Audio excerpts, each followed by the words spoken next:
Okay, welcome back everybody. This week we're going to take on a great song from the late 80s. This is Wicked Game by Chris Isaak, and this features the great guitar work of his guitar player on the first 4 albums that Chris put out, named James Wilsey. And James just provides this haunting, beautiful piece of just artistry on his Strat that we'll go through today. And it definitely deserves a spotlight and a lesson on this channel. Okay, and if this is the kind of thing that you like and you haven't done so yet, I invite you to jump down, click subscribe, ring the bell. The bell lets you know when I drop new content, which I do every single week. All of my lessons have chapters in them, so you can jump right to the part of the lesson that you want to see and bypass what you don't. And if you're looking for other ways to support the channel, I appreciate that. There's thanks, just like dropping a tip in the tip jar, or even better, you can join my Patreon page where I've got chord charts and tabs for all the lessons I do on YouTube, just like this one. Links in the description, so check it out. All right, so Wicked Game. This came out in 1989, and then it was released on a movie soundtrack, a David Lynch film called Wild at Heart in 1990, and it kind of picked up after then. And I remember when the song came out, and it was just beautiful from day one. I had to learn it. So, like I said, there's only 3 chords in this song. So let's start out with the acoustic. There is an acoustic guitar that happens. It's sort of just the bed for the great electric that we're going to hear. But when you listen to the isolated track, it sounds like there's 2 acoustics takes, left and right, but they're pretty much doing the same thing. We're in standard tuning, and the 3 chords that make up the entire song, and there's not even a change. There's no bridge. There's no difference between verse, chorus. It's all the same. So the 3 chords are based on a B minor, an A major, and an E major. Now we're going to do variants of voicings on those. We're not going to play them exactly like the basic chords. But those are the chords, B minor, A, and E. Okay? So on the acoustic guitar, what happens is he frets this B minor by leaving that E string, open E string open. And actually throughout the song, a lot of the guitars are you'll notice that there's a lot of open string between the open E and the open B string. It's just going to be this drone that's common throughout. But on the acoustic, that's the voicing of the B minor that he does. And then the A, he's going to voice it like that. He's going to take that ring finger off the 2nd fret on the 2nd string, and then a regular old E major, okay? And the strum pattern,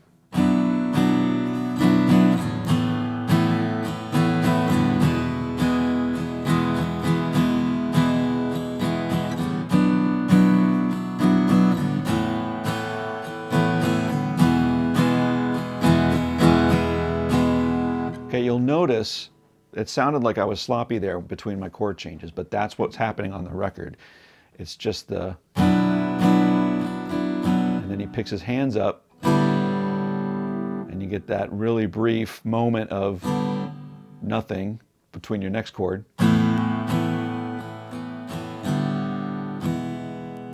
Right? You're not stressing it, but it's there.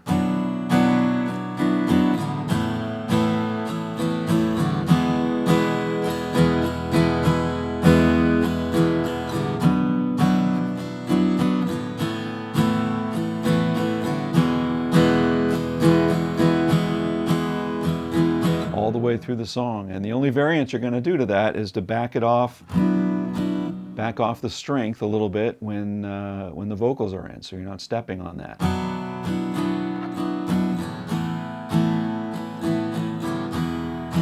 But you're basically doing the same thing. So that is it. It's literally 3 chords in this entire song. So for acoustic, that is literally all there is to it.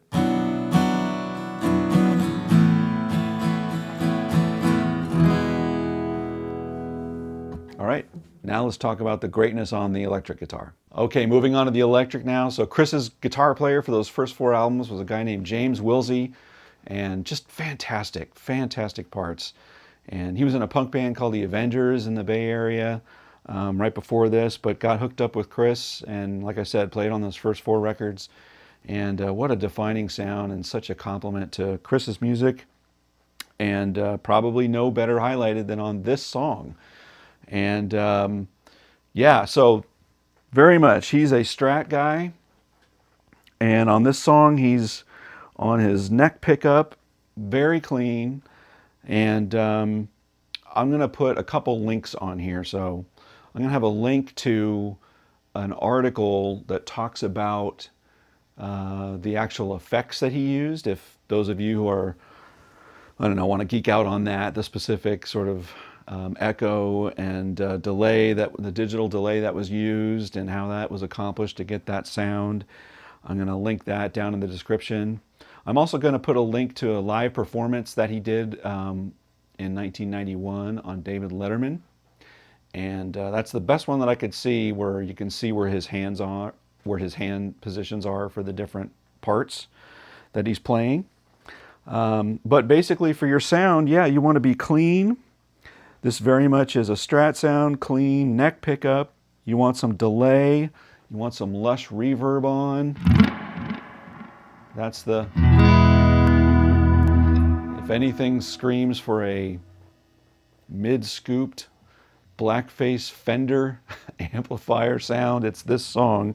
I'm running through my 64 Super Reverb, and that's gonna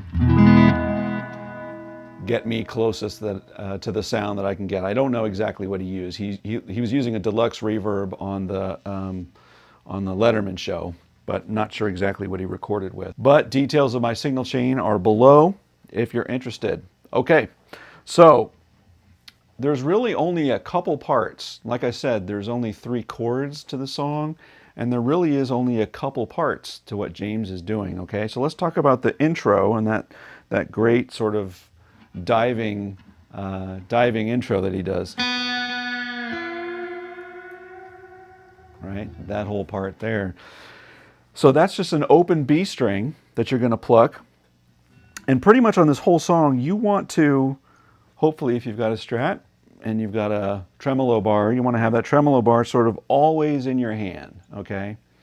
You're going to sort of utilize that all the way through, but especially on this intro, you're just going to pluck that B string open and dive down slightly on your bar. You're basically going to dive it down to about a half step. So you're taking it from this note to about that note, right? But again, on your open B string. So you're pretty much going down to there, right? So you're taking it down a half step. And then you're going to grab, actually you're going to hammer on the 7th fret on your B string to get that note. Right? Is what he does, right? Or you could pluck it. But to get the authentic sound, he's going to hammer on. And what I found for me is when I'm bending that down and when I hammer that on, I sort of have to keep pressing down with my bar all the way through the moment that I hammer on to the note. So I sort of still want to be pushing down a little bit as I hammer on the note. If not, it sort of sounds sharp when I hit that. So it's sort of down, and then I ease up.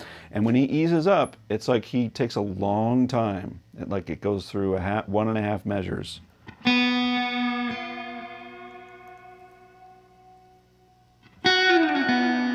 Like all the way. He just really slowly brings it up. Yeah, and the back half of that is you just pluck that again on your 7th fret and pull it down.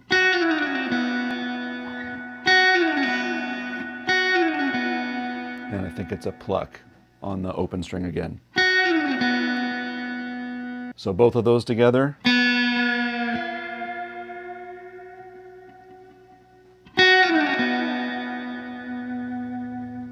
Again. And then this time we're going to move, put our hands in a position of like an A chord. at this position, and we're going to sort of do a little sweep.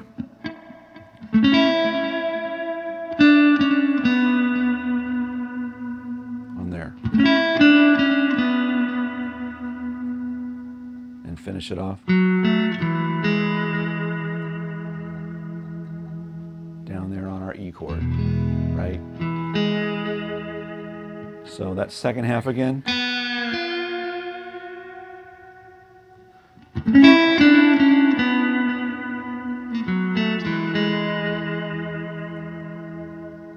All right, so that whole intro.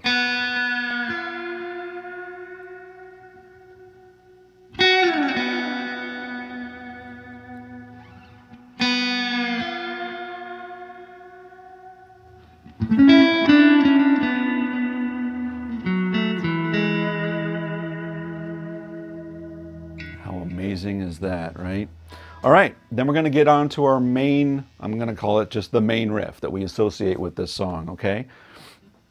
And it's all going to be phrased down here off of, think of your B minor chord here, but we're just going to grab, we're going to position our fingers in this way and grab that much of your B chord, B minor chord, and we're only going to be playing on the strings 4 through 1.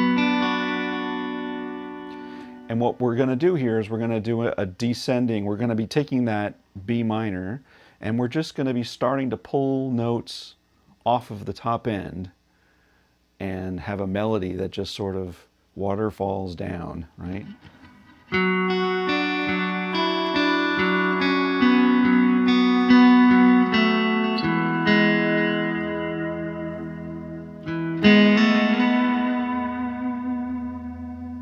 Okay, so I'm going to do that real quick. He does variances on that. So I'm going to play, I think, the riff that he has in his head and that he plays sort of maybe 60% of the time cleanly, and then I'll show you that he pulls off notes sometimes from that. But you're sort of using this part of your B minor as the bottom end, and you're going to keep coming back to it, okay?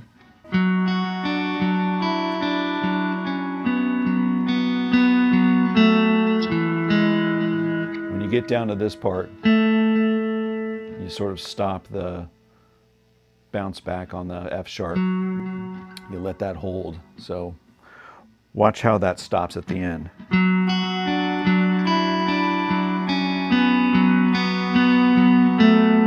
Right there.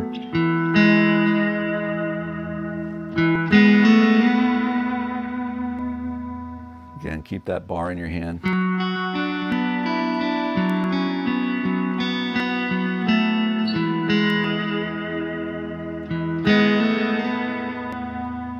Sometimes he plays this cleanly. Sometimes he lets that B string ring with it. Right? So your note that's sort of coming down on the top of your B minor chord,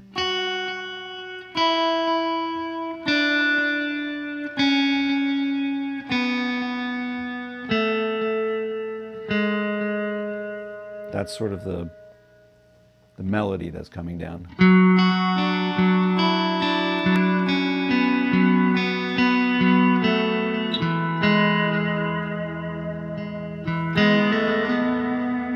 Okay, so I mentioned he sort of doesn't play that cleanly every single time, and that's right. A lot of times it's this.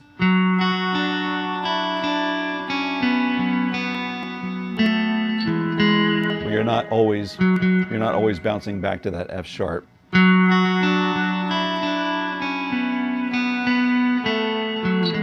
know, have fun with it. Be a little loose, but just know that that's, if you were to sort of define the riff that he wrote, that's how I would characterize it.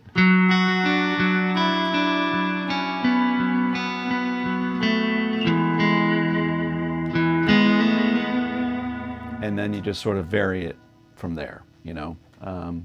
But yeah, just among the most beautiful pieces of guitar out there, as far as I'm concerned. Okay, so that's the main riff, and you can hear how that sort of repeats several times through the song. when the verses come on, now we have chords that we're going to play, that he's going to loosely play, and he's going to voice the B minor in this way. Again, those open E and B strings. And then he voices the A in this way. And then your E.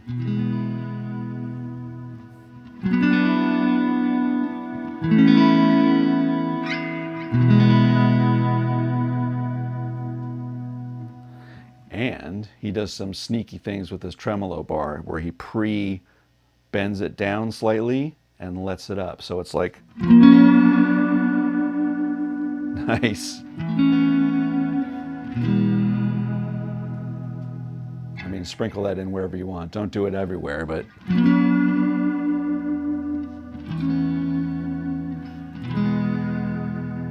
So that's the pad, you know, underneath the singing during the verse, and every once in a while he does a.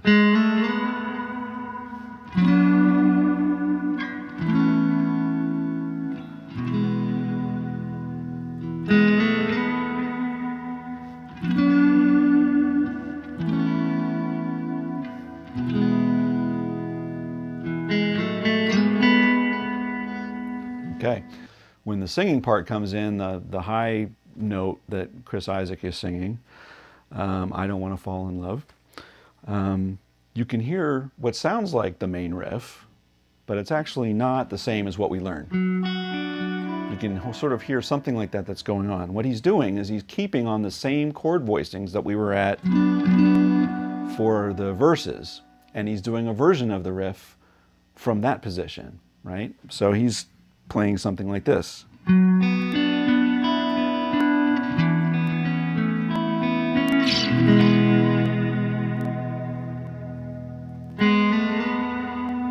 So beautiful. And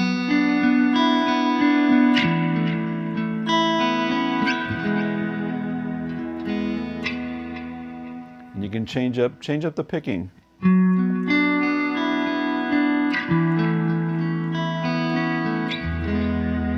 That was just going forward and back.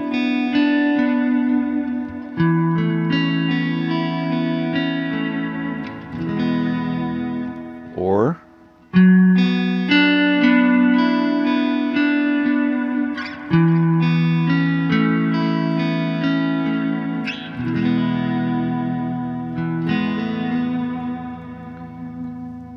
he does all of he does every variation you could probably think of there, but just a beautiful piece of.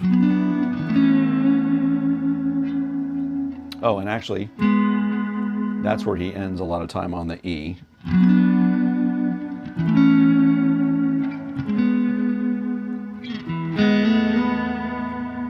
Yeah.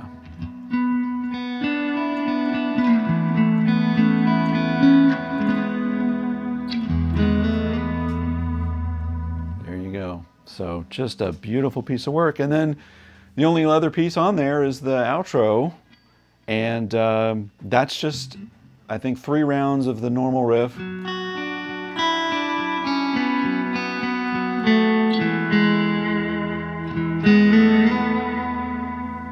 And after the third one, you do a dive bomb.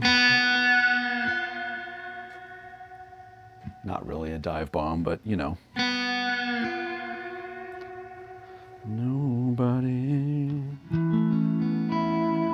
loves no one.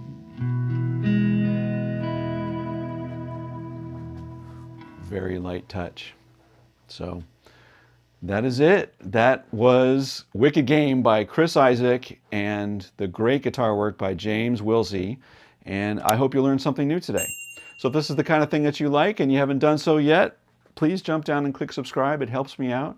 Ring the bell. That'll let you know when I drop new content. I do that every single week. Let me know in the comments what you thought about this one, and if there's another song you want me to take on and do something similar, let me know what that is too. But until next week, take care, everybody.